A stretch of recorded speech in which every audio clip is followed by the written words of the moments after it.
WhatsApp guys, কী অবস্থা সবার? আশা করি সবাই অনেক অনেক ভালো আছেন। বহুদিন পর আজকে একটা জাস্ট নর্মাল রাইডিং ভিডিও নিয়ে আসছি। আর এই মুহূর্তে আমি এখন আছি হচ্ছে তাহেলিয়া স্ট্রিট, যেটাকে প্রাণকেন্দ্র বলা যায়। অনেক ঝাঁকঝমক বা অনেক ইয়েপূর্ণ একটা রাস্তা।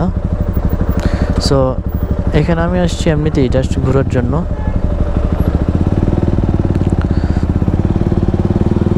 আর এখানে আশেপাশে অনেক দামি দামি রেস্টুরেন্ট আছে। এই যে আমার সামনে হচ্ছে এক বাঙালি ভাই, যে কিনা উল্টাপাল্টা নিজের মর্জি মতো গাড়ি চালায়, রাস্তায় জ্যাম লাগাই দেয়। এই যে হুট করে ইন্ডিকেটার নেয়, কিছু নাই, গাড়ি ঢুকে যায়। বাঙালি মানুষ যারা মানে গাড়িতে ফুড ডেলিভারি করে, কিছু কিছু মানুষের এত অ্যাটিটিউড যা কিনা বলার মতো না। আর ওদের অ্যাটিটিউড দেখলে মনে হয় সৌদির বাচ্চাও হার মানাবে, এত পরিমাণ তাদের অ্যাটিটিউড থাকে। আর বিশেষ করে তারা বাইকারদেরকে, যারা ডেলিভারি কাজ করে, তাদেরকে মশামাছির চোখে দেখে, এমন একটা অবস্থা আর কি। আর এই রোডটা হচ্ছে তাহেলিয়া স্ট্রিট বলে। আর আমার হাতের ডান দিকে বা বাম দিকে ওইটা হচ্ছে অলায়া স্ট্রিট। একটা সময় আমি অনেক আড্ডা দিতাম। আড্ডা বলতে এখানে এসে বসে থাকতাম যখন ভালো না লাগতো। এই সেই রোড ছিল।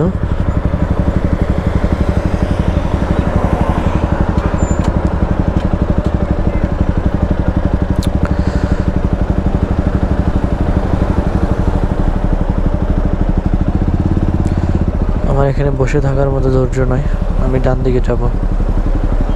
ভুল করে আমি মাঝখানে চলে এসেছিলাম। এই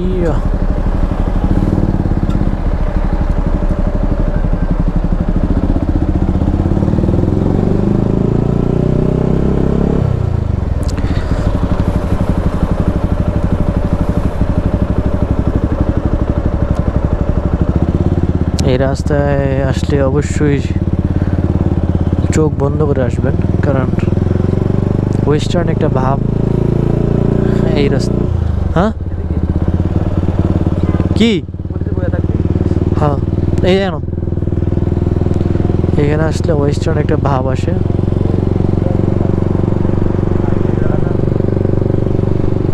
দেখি আমি যদি এখানে পার্কিং পাই তাহলে বসবো আর কি।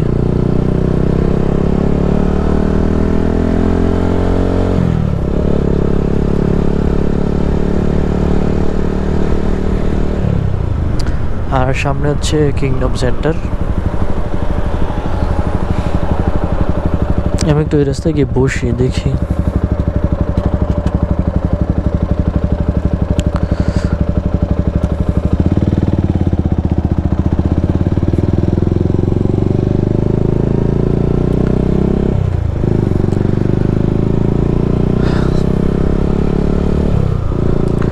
যারা সৌদিতে আছেন তারা অবশ্যই সময় পেলে এই জায়গাগুলো ঘুরে যাবেন। আপনি এসে একটু বসলে আপনার অনেক ভালো লাগবে।